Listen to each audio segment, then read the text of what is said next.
Lord Sedwill, Mark, welcome Lord Speaker. to the Lord Speaker's podcast. Delighted to have you. Can we start with your early life? Of course. So I grew up in a very ordinary family. My father was in the frozen food business. My mother was a doctor's secretary. Went to the village school. I think I was one of the first people to go to the village school who wasn't actually born in the village. It was a really small place in South Lincolnshire.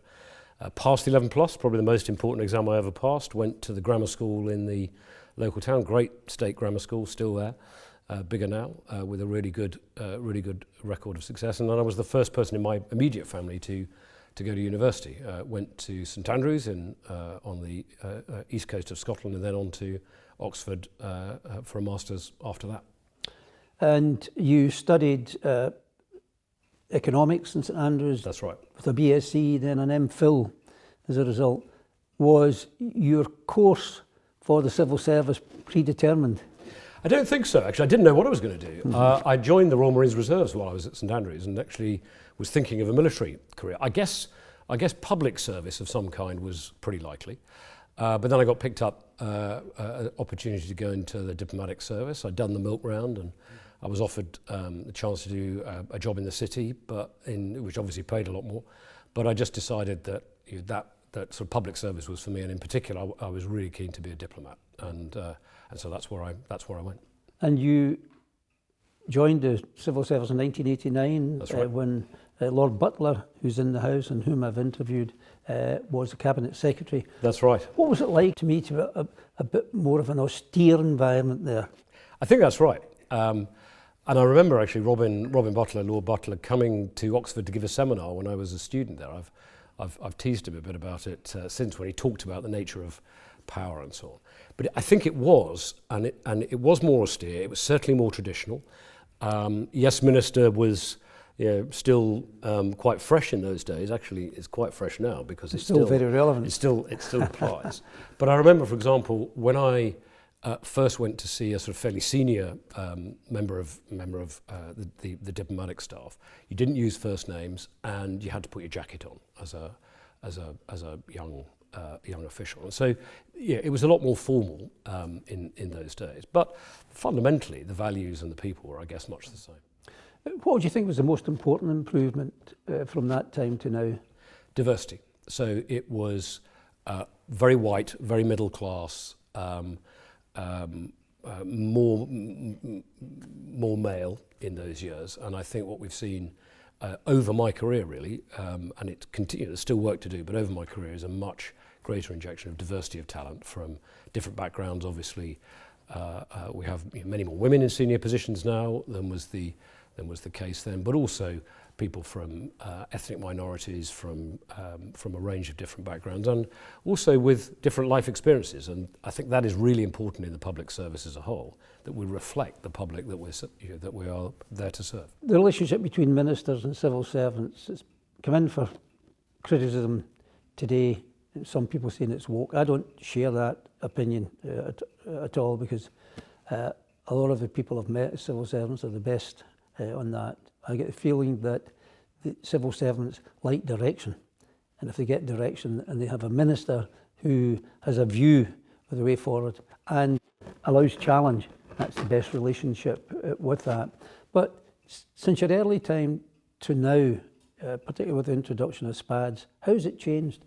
So I think that point you just made is absolutely right. The underlying joke in Yes Minister is somehow or other the senior civil service have their own policy they're pursuing, and what they want is a weak minister that they can sort of run rings around. And actually that's just not true.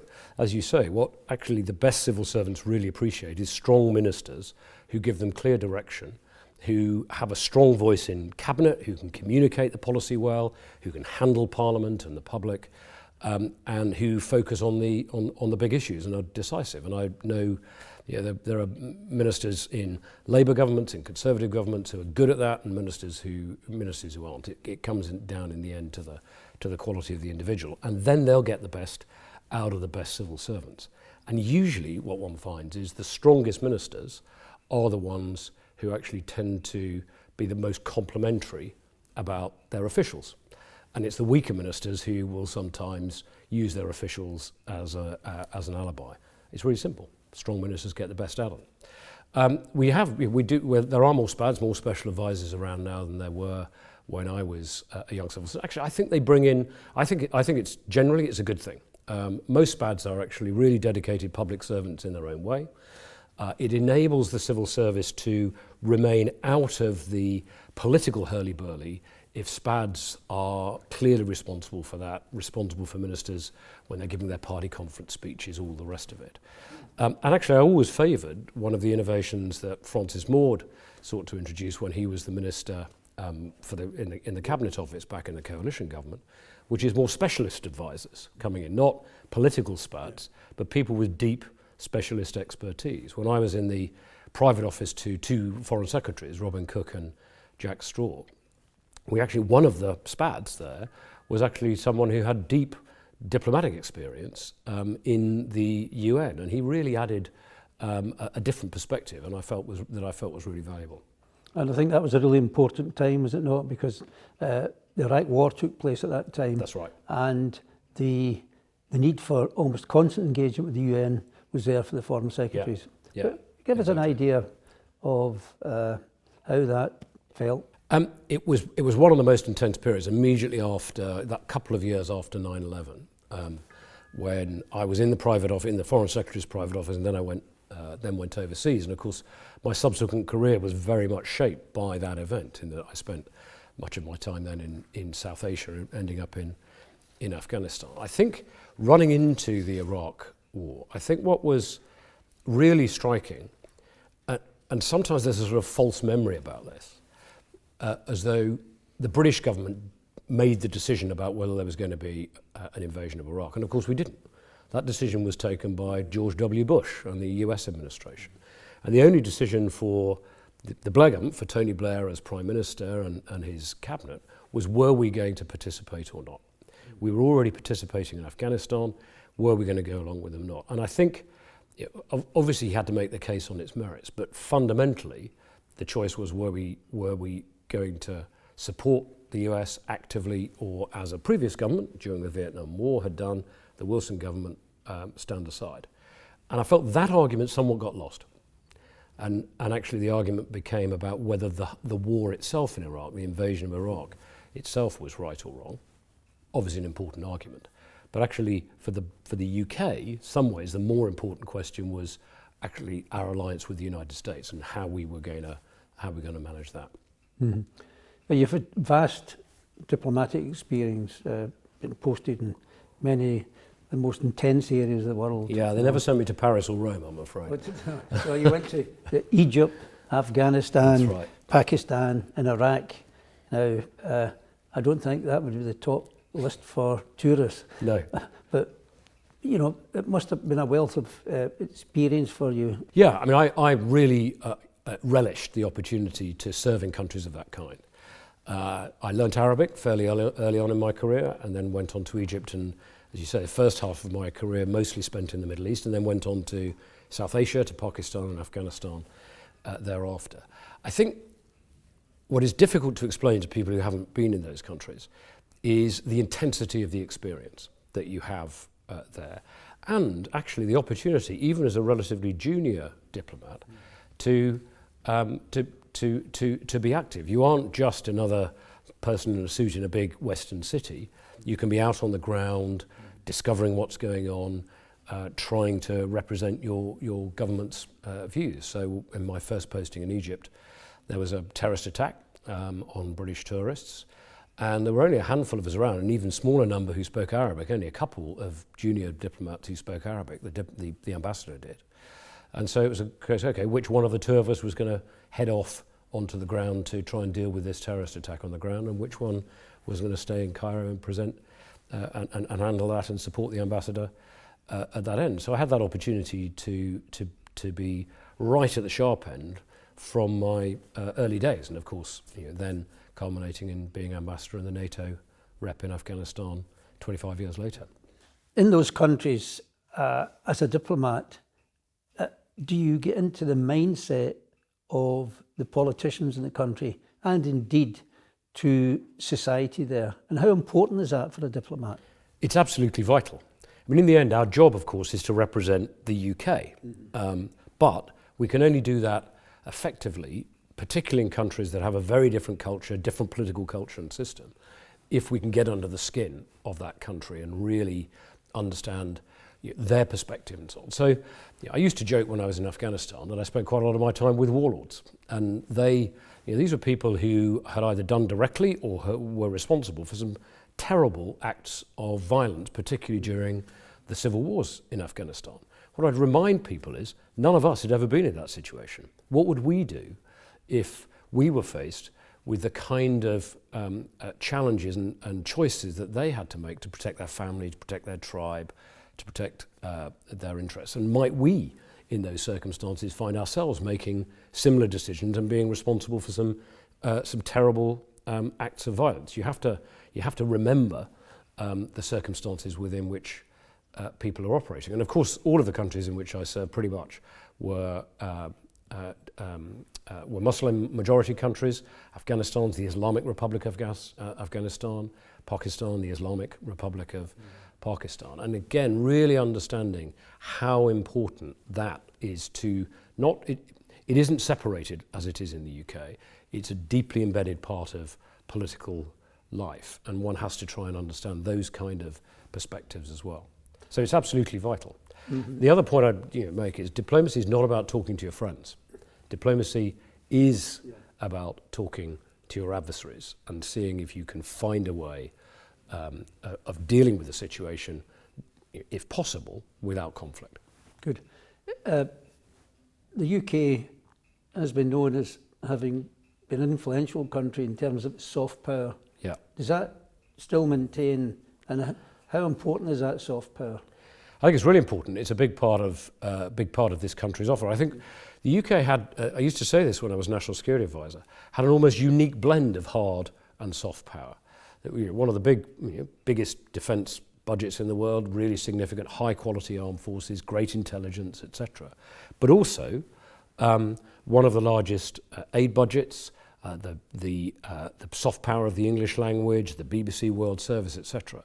And so while other countries essentially had one or other of these assets available to them, we had an almost unique cocktail, blend of these assets. And I think it's really important for the UK that we are able to deploy soft power alongside hard power and smart power and so on, because that essentially has a multiplier effect. Now, I have to be honest that there was a period which is now coming towards an end, a decade, when the UK became quite introspective. The two referendums, the 2014 referendum, the 2016 referendum. The rest of the world was somewhat puzzled by why we were essentially reflecting on our own essentially national identity, because they'd always just assumed that was a settled matter for the UK. And the truth is we were less influential during that period because the rest of the world perceived we were talking to ourselves and not to them about their issues. We're coming out of that now. But it's really important that if we're going to shape the world in which we live, this country is a very open economy and society, that we deploy that hard power, the soft power, the smart power, the influence, etc., in supporting our values and, of course, our national interest. Given that we're out of Europe at the moment, what advice would you have for us in terms of utilising the soft power that the UK has and engaging with European countries? Well, we're in the end, as the Ukraine war has taught us, if we had forgotten this lesson, although we're outside the EU, of course, we're still within NATO. We're a very important player within the European pillar of NATO. Actually, probably the most significant armed forces in European NATO. And so we've got to remember that in the end, our interests and our values are very closely aligned with our European friends and partners, and we just have to find a way. This is the job of diplomats and politicians, of making the institutional mechanisms work to enable us to do so. We also have more soft power to project beyond the European continent elsewhere, partly because of the English language, partly because of the influence of our universities, some of the best universities in the world, which have students coming from all over the world, the BBC World Service, the aid programme, etc., etc. And so we can do that in cooperation with our allies, European allies and allies elsewhere, and thus amplify our own influence. In terms of the universities, there is a debate at the moment about China and the influence of China. Now, they do not act in our interests, we know that, but is there a case for working with China and maintaining the number of Chinese graduates, or particularly postgraduates, that's coming to our universities? Because a number of the universities depend on that financially. They do indeed, including those where I studied. I think with China, one has to be clear and strong, but also recognise just what an important power China is, and that isn't going to change. So there are many areas on which the West generally must cooperate with China, climate change being the most obvious example. But if we're going to be able to regulate the impact of new technology, then China has to be part of that conversation as well. That said, we shouldn't be naive about it. China has taken an adversarial stance. Much of this is down to the positions that they've taken. They do have a very different political system and an appalling human rights record, and they're responsible for huge amounts of industrial espionage. So when it comes to our universities, but our industries and so on, I think the answer is yes to Chinese students, but we need to be thoughtful about which Chinese students and in which subjects. I'd be very wary about having Chinese students studying the very high end of nuclear missile technology, for example, for obvious reasons. But there are many other subjects where those issues don't arise, and we just have to be thoughtful about that. Mm-hmm. In terms of the geopolitical situation, what do you think the main threats are at the moment, given your experience?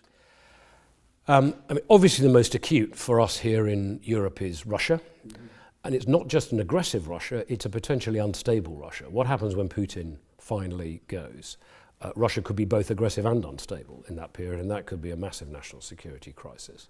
There's still a great deal of instability to Europe's south and east, and the spillover effects of that can always affect us, whether that's terrorism, whether it's unmanageable levels of migration, whether it's organised crime and trafficking and so on. So we have to be on top of that. The really big challenge, of course, is China and the US-China relationship, and are they able to stabilise that? Are we able to manage the threat and challenge we face from China at the same time as maintaining economic cooperation, working with them on climate change and so on? And I think the other issue that is probably less apparent to people now is, and academics have got lots of different fancy titles for it, but essentially it's the resurgence of non-alignment. During the Cold War, there was this group called the Non-Aligned Movement. Many of the countries are the same: India, Indonesia, South Africa, Saudi Arabia, we have the BRICS conference right at the moment. We do. But the BRICS conference is interesting because it has these countries that want to maintain a positive relationship with the United States and with China. But in that particular grouping, Russia and China are represented, which is partly why it doesn't tend to achieve as much as sometimes one would expect. I think actually it's the phenomenon that's really interesting is that these countries like Brazil, India, Indonesia, South Africa, Saudi Arabia, and the countries around them are seeking to navigate a middle course. Positive relationship with China, positive relationship with the United States, and essentially refusing to find themselves drawn into the orbit of one or the other. And that requires very active diplomacy, the active deployment of soft power, active engagement on economic and security issues, if we're to try and ensure that those countries don't drift into the orbit of our adversaries. Right.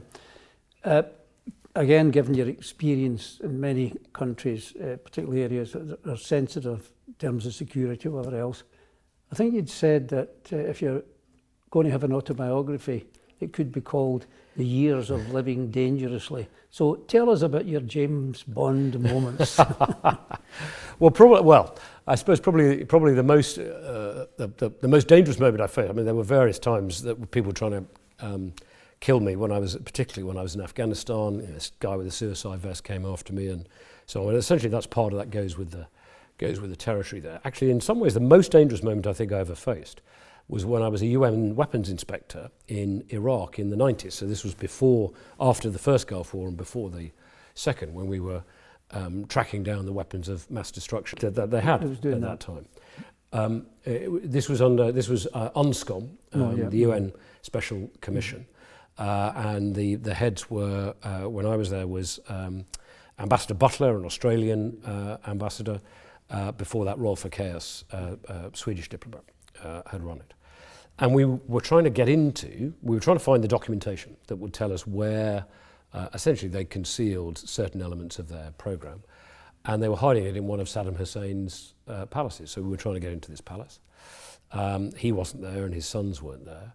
But there was this terrified young soldier who stopped us. We were unarmed, UN weapons inspectors. All we had was blue baseball caps and local liaison. And there's nothing more frightening than a frightened young man with a gun. Mm-hmm. Because if you're dealing with a professional, he'll either shoot you or he won't, but it'll be a rational, cool-headed decision. This youngster, he was probably only 16 or 17, wasn't scared of us. He was scared of getting it wrong and what would happen to him or his family. And I remember having to calm the situation down. One of the American inspectors with us was it was a big guy, trying to sort of overbear this youngster, use his physical presence, and you could just see the situation was getting out of control. And so I intervened and just used my Arabic and tried to calm the situation down. And that's probably the closest I ever came to being shot directly by someone where there was absolutely no And if you hadn't been speaking the language, it could have been much Could more. have happened, yeah, he could have, because he was just terrified. Yeah, this young man was terrified, and he had a gun, and he had his finger on the trigger. And so the answer is not to do the James Bond thing and sort of do something kinetic. The answer is to take the temperature down and speak very slowly, and take your sunglasses off and look him in the eye and be friendly, and just try and calm the situation down. Good. When Sir Jeremy Haywood took seriously ill in 2018, Theresa May asked you to become Cabinet Secretary. That's right. What did you feel taking over at that particular time, particularly with someone so distinguished as Jeremy? As Jeremy, yeah. I remember having a real mix of feelings. I mean, first, Jeremy was a friend, and so I was deeply saddened, upset by his illness. I think he and I were probably two of the last people who believed, I think everyone hoped, but who believed he might make it back to work and that he'd be able to see through his cancer when I was covering the job for him. I was a diplomat. I was National Security Advisor. That was a job. And you kept that as Cabinet Secretary? And I kept it, and you might want to come back to that. But that was a job that I felt really well qualified to do. We've talked about some of the reasons for it, and I knew what I was trying to do in that job. Cabinet Secretary was not a job which I'd ever aspired to or sought to equip myself for. So I think the feeling I had really at the time was sort of two things. One, the loss of Jeremy, and second, the sense that I was stepping into something which I'd never really prepared for. And indeed, I did try to persuade Theresa May that she might want to choose someone else who had equipped themselves for it. But we were in the midst of the Brexit negotiations. The reason actually I held on to the role of NSA at the same time was because obviously the Prime Minister covers all those responsibilities, and I think she needed someone who was covering all the same bases as her in that very intense period. It was always going to be a temporary arrangement, but it seemed right at that time. Now, you mentioned about coming back to the post of National Security Advisor in your discussion. Give us an insight into that. Into the what? Being National Security Advisor? Yeah, but also the dual roles, which seemed Cabinet Secretary seemed enough on its own to do it without that. Well, people have said that, and of course, you've interviewed former Cabinet Secretaries and NSAs, and I essentially agree. It was always clear, even for me, this was not going to be a permanent arrangement. I think I would just remind people that there is one person who covers all of those responsibilities, and in the end is the executive decision maker, and that's the Prime Minister. Yeah. And previous Cabinet Secretaries, you mentioned Robin Butler, had actually also had security responsibilities as well, and they'd had teams of people to support them. So that's what I did too during that period. But I think particularly in that period, with all of the political instability here, the intensity of the Brexit negotiations, of course, the change of Prime Minister from her to Boris Johnson, it made sense for there to be one person in the professional machine whose responsibilities directly match those of the Prime Minister and who could support the Prime Minister across the whole of the spectrum of her and then his responsibilities. Now, you were also present at the Salsbury poisoning and Novichok. Now, I don't want to go into details because there's issues you won't be able to discuss, but just an issue like that when you're both Cabinet Secretary and National Security Advisor. Well, it was an extraordinary moment. I think there was the sense that we all had that all of the rules and conventions we'd understood that would apply, even in dealing with an adversarial relationship as we had with Russia and had with Russia for several years by then, particularly since the invasion of Crimea, that we could no longer rely on them to abide by the sort of accepted conventions and rules. And indeed, I had a conversation with my Russian counterpart fairly shortly after Salsbury, Putin's diplomatic advisor, very experienced guy I'd known for many years. And he said to me, as we were imposing the various sanctions that we imposed on Russia, and I was explaining what we were going to do, he said, "But Mark, you seem to want to take us back to the Cold War." And I said, "Well, at least we all understood the rules." And I think that was the thing that really struck me about the Salsbury attack, was that that would never have happened during the Cold War. And there was this sense that they were just prepared to breach any norms, any rules, any conventions of normal international behaviour, even between adversarial nations. Yeah. Regarding the AI and the dangers, and we've seen that already with the imposter videos and whatever else, it's a really dangerous time. You've suggested perhaps using AI to undertake benefits and immigration duties. Now that will mean the loss of quite a number of civil servants as a result. Again, putting some people on the scrap heap as a result. What humanitarian argument do you have there? Well, I think this is just in that sense, it's another wave of automation, as we've seen in many sectors of the economy, and in some of the places you've represented in your political career, you've seen the results of that as factories that would have employed and industries that would have employed tens and hundreds of thousands of workers. Those processes have been automated, and those people have been retrained and moved on to other jobs.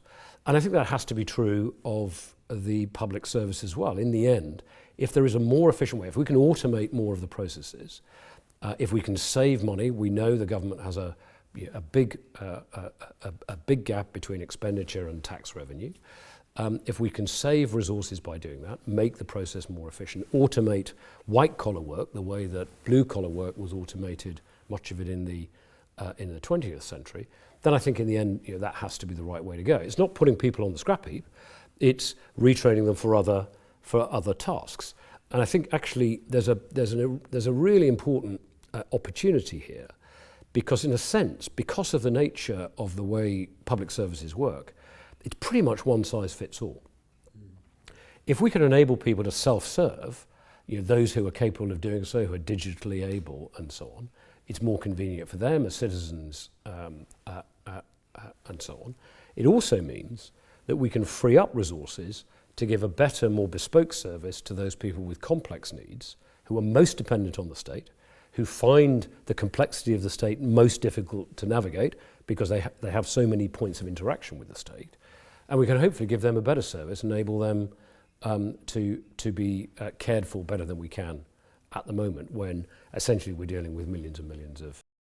So it isn't just in immigration. I'd say the same in tax. I'd say the same in benefits, elsewhere. And I of there's an opportunity here. Does the tax system need to change? Yeah, the tax system's too complicated, and again, much of the processing can be automated. Mm-hmm. Regarding the Cabinet Secretary role, what do you think the priorities should be for a new Cabinet Secretary, given this time of turbulence, the public mood, not having much confidence and trust in politicians and the system, the view that nothing works in the country, which I don't believe, but there's an element of that. So we've got to deal with perceptions. So how should a Cabinet Secretary keep these things in mind and ensure that the ministers, the Prime Minister, has a view for the future. Yeah. Well, I think a new Cabinet Secretary has really three big things they have to do, and you've touched on it in your question. The first is they have to win the confidence, win the trust of essentially four groups: the Prime Minister, the Cabinet, the Permanent Secretaries, and of course they're an important liaison point with the Palace and the Head of State as well, because that's an important feature of our own government. So that's the first part of it, is managing those relationships and keeping those relationships in balance, and having the confidence in both senses, as in the support, but also the trust of all of those different groups. Second, the Cabinet Secretary is head of the civil service. Yep. And the civil service is only 10% of the public service, but it's essentially sitting at the heart of it. And I think, as you say, the next head of the civil service, probably more in a sense in that role as Cabinet Secretary, needs to be helping the government pursue an agenda of reform, modernisation, the use of technology to improve public services, to make them cheaper, to make them more responsive, to give a better service to citizens. And I think third, the public service generally has struggled really to recover its morale and ethos post-COVID. We've seen that. And young public servants, not just civil servants, coming in, not really connecting in quite the same way as their predecessors. There's an increase in some leaving. And some leaving, exactly. And so I think that's the third thing I'd really want to focus on is what is the culture? How do we reconnect people with the ethos? How do we reconnect the public service with the citizens? And therefore enable people to believe that actually things are working for them. When the civil service was rated most highly among the public, alongside, in terms of trust, alongside doctors and others, way above politicians and journalists. I used to remind some ministers, and indeed the journalists, it was when we were delivering best. You dug into those numbers, and it wasn't that they thought Sir Humphrey was giving great advice. It was the local people in their benefits office, their tax office, dealing with immigration case, we're doing a great job for citizens at the sharp end. And that's what we've got to keep in mind. It's fundamentally about the citizen. So as the former speaker, Tip O'Neill, said in America, all politics is local. That's what you're saying. All politics is local, and in the end, the clue is in the title. Yeah. It's the civil service, the public service, and that's about the citizen. You're on record as saying that if Gladstone reappeared and went round the civil service, he wouldn't see much change. So it's quite a comment on that. So how do you see the civil service changing its role and capabilities? Mindful, it's not just the civil service, it's the whole governance issue, and I'd like to take you on that. So it was really a comment about government as a whole, that the structure of Whitehall is still pretty much the same as it was in the 19th century, where the departmental, the vertical structures, if you like, the departments are very, very strong, and every government, certainly in my professional lifetime, has struggled with creating strong sort of horizontal structures, strong connective tissue across those to deal with some of the really big issues. So you have the current government talking about their missions. We've seen their 5 missions, exactly, and we've seen previous governments wrestle with similar kinds of issues, where Gordon Brown had the cross-cutting public service agreement targets. Tony Blair talked about joined-up government, etc. And so anything that is really, really important for the country, economic growth, social inclusion and so on, is inevitably going to involve a wide range of government departments, and the structures to enable them to work essentially as a team in a coherent way are not as strong as the structures that in both Whitehall and in Westminster, with committees and so on, that encourage them into a rather siloed view. And that was the point I think I was trying to drive at there, that actually the structure of government is still very vertical. It doesn't really reflect the diversity of experience around the country.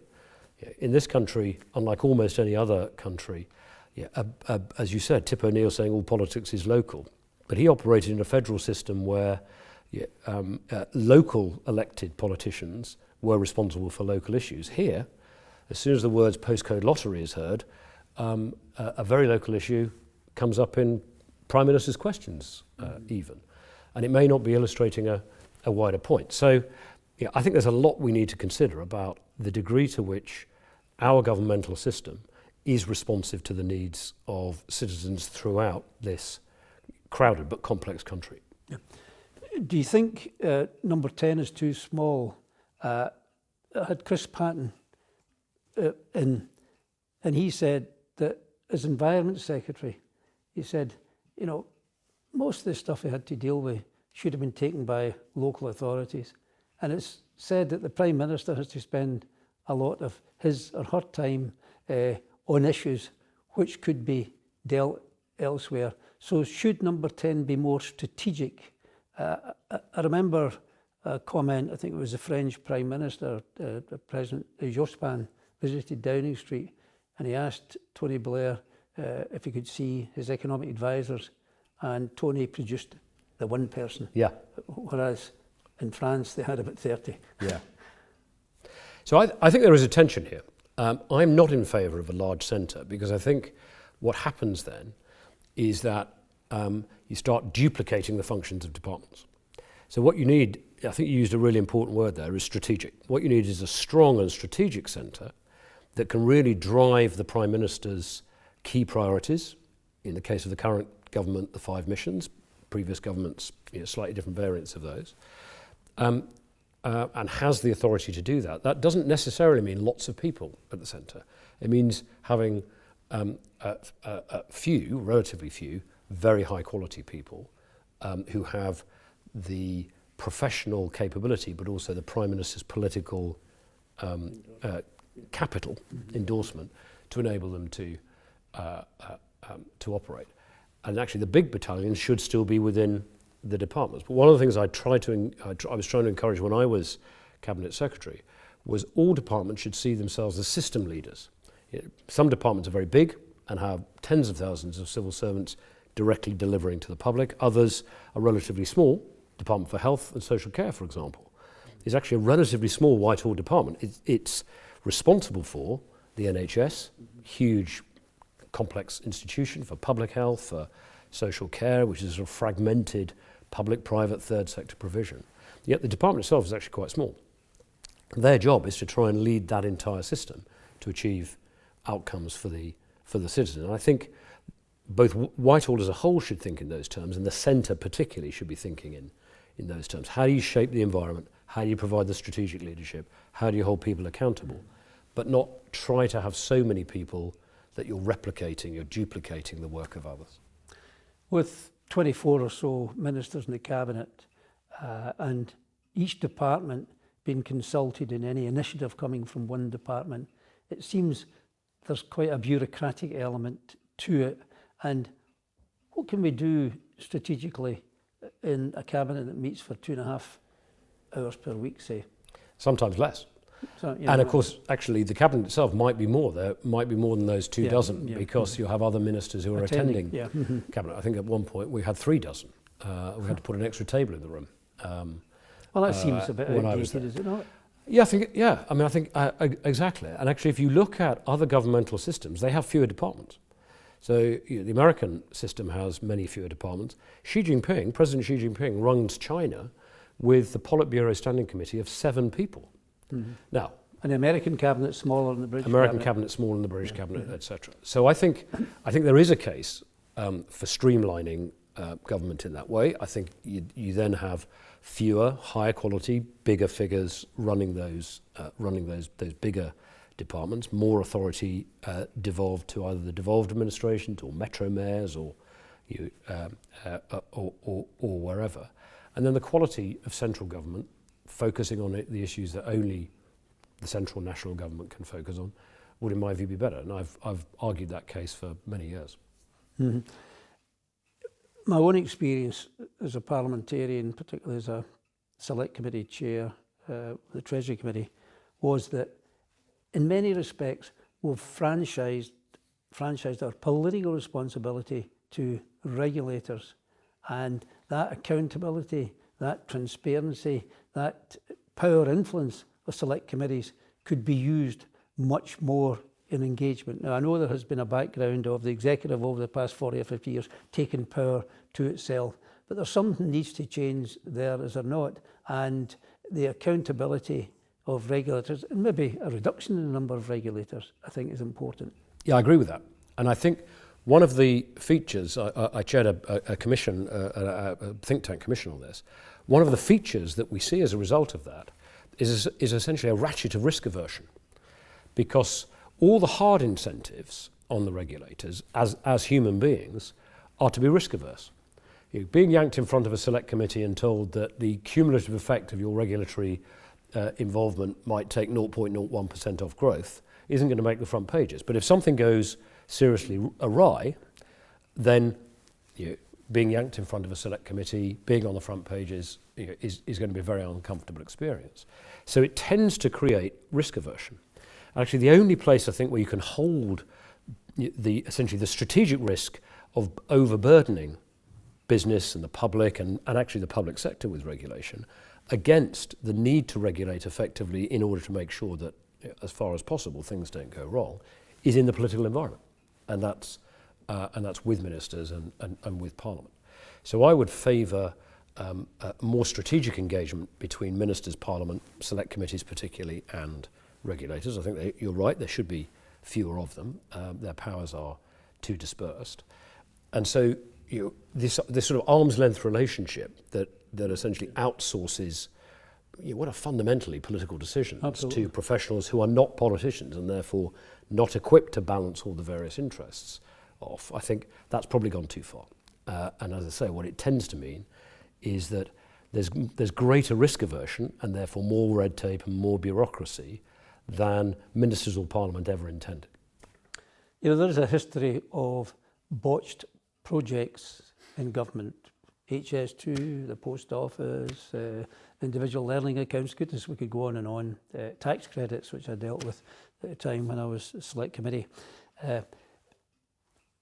So what's your view on acquiring capabilities in the commercial, the technological areas to match the expertise of the private sector outside? Because every time it seemed to me that if there's a battle between government and the private sector wins hands down every time. Well, that's because they put talent into the room. Mm-hmm, mm-hmm. And they pay them properly. Yeah. I mean, that's one of the things we have to wrestle with. Procurement, for example. Yeah. Now we shouldn't assume, by the way. Now I've since leaving government, I've got a couple of private sector roles, and I've seen some projects that look very like government projects in terms of their delivery, with many of the same problems arising. So it's not unique to government with big and complex. Mm-hmm. What needs to change at the centre of government? Cabinet Office, Treasury, number 10, because there was a bit of a dismal view by a former Prime Minister who said impossible to change the civil service and the arrangements. So I think he's wrong about that. And I think sometimes reform efforts are seen as essentially what do you build at the centre to work around the system because you're very frustrated that the system is not delivering for you. Better answer is to change the system. If you don't think the system is delivering, reform it, modernise it, make sure that it is delivering for you. That's harder, takes longer, but in the end I think is a better answer for the country. So I think we do need a strong centre, and you do need the capabilities at the centre to really drive the Prime Minister's priorities. They only have a certain amount of time in office. They can only, any Prime Minister can only achieve a handful of really big things, however long they have. And you need that capability at the centre. That involves bringing in genuine experts from outside who really understand the underlying issues around whatever the Prime Minister's agenda is. It doesn't mean a very big centre. It does mean a really capable one. And then the kind of reforms, streamlining Whitehall, ensuring that programme delivery is prized as much as policy formulation, etc., etc. Those things will enable government as a whole to deliver and deliver better. There are examples around the world of this being done really well. Actually, we do quite a lot quite well. We got an independent rating against other countries, started in Jeremy Hayward's time, and I continued it. And overall, we were in really good shape. But there were areas where we could learn from Singapore, where we could learn from Finland, where we could learn from Estonia, where we could do a lot better. My view is make the system work, don't try and work around it. Estonia, for example, in digital and AI. Exactly right. Yeah. Yeah. Again, if I remember correctly, Attlee's government had a very small civil service, number 10, Yeah. and it was less than anything from Wilson onwards. But what they delivered was fantastic. And if I remember correctly, debt was 250% of GDP. Probably was after World War II, yeah. Some good things can happen with that. So as an economist, can we knock down the notion that if we've got debt of 100% GDP, we can't do anything? Well, that's clearly right, because we've had it at that level before. What we have to do is be able to service that debt and be able to convince the international markets, who in the end are those who buy our treasury bonds, that we have a sustainable fiscal and economic position that enables us to manage it. Japan has over 200% debt right now. I'm not advocating that we should go that far, but there isn't a magic number. The key thing is do we have credibility? Do we have a credible fiscal and economic? And Gus O'Donnell, former Cabinet Secretary, he said that we should change the fiscal rules. What's your view on that? I think the key thing about the fiscal rules is you don't keep changing them. Yeah. They need to have credibility. If you look at the government balance sheet, currently, for every £10 we take in taxes, we spend more than 12 in expenditure, and that gap is it's almost exactly the same as the debt interest payments. So in effect, we're just covering our current expenditure, but we're having to borrow more to service the borrowing that we already have. That's not a sustainable position. So what we need is fiscal rules that have that on a trajectory that means that the international markets, from whom we borrow this money, lend it to us on a long-term basis for a reasonable level of interest. That's fundamentally about credibility and confidence. And that's about having an economic plan that achieves that. And the fiscal rules need to be part of that. They aren't some tablet of stone that is separate to that. It needs to be part of a coherent economic plan, in my view. Yeah. And then, having set them, stick to them. Yeah. What should be the role of Parliament in all this in terms of relationship with the civil service? I have to say I had good relationship with the civil service when I was Select Committee Chair, but there needs to be some improvement in the role. Yeah, I mean, one of the things that certainly when I was at the Home Office was probably the most relevant experience. I obviously appeared before the Public Accounts Committee, as all permanent secretaries do, another invention that goes back to Gladstone, of course. But I would also find 2 or 3 times a year, I would appear on my own, without a minister, if you like, without the political cover of a minister, in front of the Home Affairs Select Committee. Actually, in the Commons, interestingly, I wasn't asked to do so in the Lords, and perhaps that would be a good thing too. I think senior civil servants, I think in a modern era where transparency is so important and accountability is critical, I think it is right that senior civil servants appear not just as representatives of their ministers, but actually they're responsible for big operations. They should be appearing before select committees, sometimes in private, most often in public. And I think if there's a healthy relationship, then that doesn't have to be too intrusive on the impartiality of the civil service. I think the trick here, and I think you certainly will know this from your time as a select committee chair, is that the select committees don't treat the civil service or the civil servants the same way they treat the minister. No. Yeah, there needs to be sort of less of the political knockabout, if you like. And I think select committees mostly get that right. Where it becomes awkward is when a civil servant is almost being drawn into the political sphere, and where there's a clear distinction between the two. I think it works really well, and I think it's absolutely right that Parliament has a relationship with those senior civil servants, and particularly the select committees too. What additional powers would you like to see select committees have, if any, as a result of that? And should they have a role in scrutinising pre-legislation? I am in favour of that. I mean, as we know in the Lords, there's an awful lot of legislation that could do with some improvement to its drafting, and often it gets to us, and then because there's much less scrutiny in the House of Commons. Exactly, just because of the pressure of business and so on, less expertise, and so quite a lot of the Lords' time, as you know much better than I, is just spent not only in debating the rights and wrongs of the policies, but actually just simply in trying to ensure that the legislation is in better shape, that is actually going to have the effect that the government actually intends.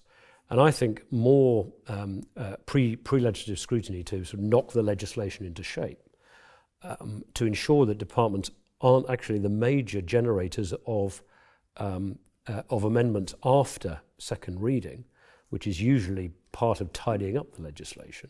That kind of approach would be wise, particularly for legislation that is significant and is going to take several years to implement. If you're thinking about things, something as significant as universal credit or big health reforms, these are areas pension reform, exactly, which has to go over more than a 4 or 5 year government period. Exactly, and these are areas where I think select committees really could add. With select committees probably with some expertise of their own, so not just the political members of the select committee, but the way that, for example, the Joint Committee on National Security has people who've got deep expertise in national security from academia, etc., supporting them. I think select committees with that kind of professional support from outside, enabling them to scrutinise, would be a benefit. They probably do have the powers they need. They just need to be used better. Finally, I'll take you on to the House of Lords and your membership. Why did you accept a position in the House of Lords? What do you think you can contribute to that? And what positive role, do you think the House of Lords makes, given the dismal comments from outside about the House of Lords? Well, I think, and there's clearly a strong case for reform of the Lords. I'm personally uneasy about an entirely appointed chamber. I think in the end, in a modern democracy, one needs to have more legitimacy than that, but I don't think that means we have to go the whole hog and set up a sort of an elected Senate that's a competitor to the House of Commons. And, it's a conversation for another day, but I think we do need to think about the structure of the House of Lords, and if there's an appetite for that, that's the kind of thing, having been Cabinet Secretary and seen the relationship between government and Parliament, I hope I might be able to make a contribution to. I think the crossbenches in the House of Lords are a really important feature of our governmental system, and it's where people who, like me, senior judges, ex-military, etc., can bring some of that expertise, and I think that also adds to the cocktail. I mean, there's some very experienced political figures in the House of Lords, but it enables government and Parliament to have people from out with the political system to bring that expertise. And so, when I was asked whether I wanted to become a peer when I retired, as my predecessors had, I thought, yes, I believe I can make a contribution from the crossbenches and bring some of that experience to bear. To be honest, I'm still, even though I've been in the Lords for a few years now, I think I'm still slightly finding my feet here, though, because how do you really, as an individual peer, make a contribution? I've offered as a crossbencher that now we're in a new Parliament. If the opportunity arose, I'd like to serve on one of the committees that where I have something to add. I think one of the things that's really striking about the Lords is there's not much tolerance, you know this better than I, for the sort of rent-a-quote type. There are issues from which they do want to hear from someone like me because they think I have something to say and something interesting to say about it. There are plenty of issues in which I decide, if I stood up, you could imagine they'll be thinking, well, why on earth is he bothering to talk about that? It's not his area of expertise. So I would like to be able to contribute on the areas that I think are where I have some expertise to bring to bear. And the other thing I've learned, and I didn't expect to learn this, and this is in talking actually to one or two very senior MPs, actually, senior backbenchers, is I've been able to pick up in particular one issue. In my case, it's been Afghans who were left behind after the evacuation, and use the position of being a parliamentarian to put pressure on the government, the last government and now the current government, to really address that question. And I think one can use one's position, as long as one's thoughtful about it, to be able to I think campaign perhaps puts it slightly too grandly, but to bring a focus to particular issues of that kind. And what I want to think about as that one hopefully resolves itself is, are there others where I can pick up and use the position of a parliamentarian to really advance an agenda I care about? Yeah, I met Theresa May recently when she came into the office, and we had a very good discussion. And she strikes me as someone that's always had political objectives, even although she was Prime Minister. And she did say that one of her themes in the House of Lords will be modern slavery and engaging. A very important part. So I see the House of Lords as individuals coming along, given their experience. They don't need to speak on every subject, they don't need to attend every day, but they're there to ensure that their expertise is listened to. Yeah, I agree, and that's where my maiden speech was just after the invasion of Ukraine. And normally maiden speeches, of course, you pick a sort of quieter debate where you can talk about your background and so on. I remember starting that speech by saying, I think we all had about 5 or 6 minutes, starting that speech by saying, I hope, my lords, you'll forgive me if I don't use my time to talk about that, and I'll focus on the issue of the day. Because it was quite clear people thought, as the most recent National Security Advisor and Cabinet Secretary, that it was worth my contributing to that debate. And I've been quite thoughtful about the issues on which, as I say, I have picked up, which is why I've picked up this question of the Afghans we left behind, because I have a deep personal interest in that, having been there, and I think it is a question that needs advancing. And I think what I want to try and do here, if I have judged this right, is identify what the other 1 or 2 issues of that kind are that I can really pursue. Good. In my recent discussion with Lord Patten, Chris Patten, my final question was, being mindful of the Italian job and Michael Caine, and the last line of it was, he said, "Hey guys, I've got a good idea. Tell me, your last line here, what's your good idea?" Well, of course, his good idea was to try and stop them all going over the edge of the cliff. Which, well, that's quite appropriate here. Exactly. Exactly. Crikey, what is my good idea? I don't think. Well, of course, we never found out what Michael Caine's good idea was, because that's when the credits rolled. I think look, to the extent I have a good idea here, and I think one has to come to this place with a due sense of humility. I still feel it's a bit like going to senior school for the first time, where you don't really understand the rules until you break them. Is for me, it's how can we modernise the Lords as a whole. You've been, this is an agenda you've been very interested in pursuing.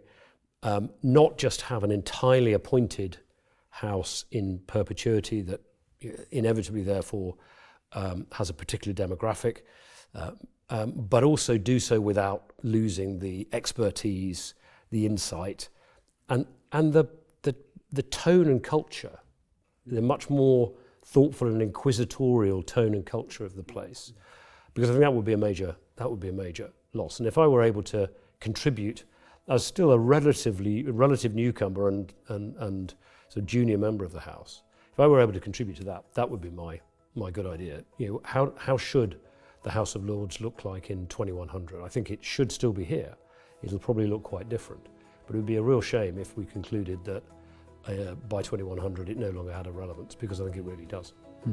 And for the record, as you know, we've had discussions and you've been very helpful to me in a number of areas, so that is very beneficial for me as Lord Speaker. You've already made a contribution, so I'm going to watch from the sidelines as you develop your big idea.